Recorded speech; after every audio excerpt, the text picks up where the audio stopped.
নারী একটি শব্দ, যার মধ্যে লুকিয়ে আছে পৃথিবীর সমস্ত সহ্য শক্তি।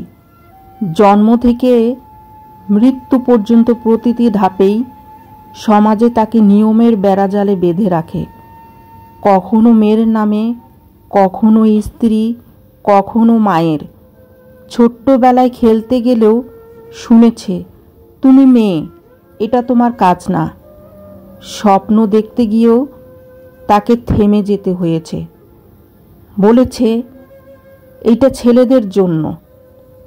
বিয়ের পর নিজের বাড়ি ছেড়ে অন্যের বাড়িকে আপন করেছে।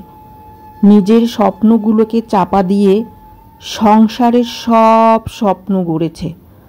কষ্ট পেয়েও মুখে হাসি ফুটিয়েছে, শুধু সবাইকে ভালো রাখতে। অফিসে যোগ্যতা প্রমাণ করতে গিয়েও বারবার শুনতে হয়েছে, তুমি কি পারবা? সমাজের চোখে তার মেধা নয়, তার চেহারা আগে দেখা হয়।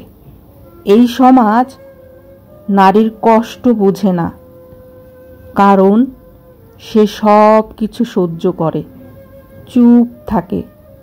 কিন্তু সেই চুপ থাকার মধ্যেও এক বিপ্লব লুকিয়ে আছে।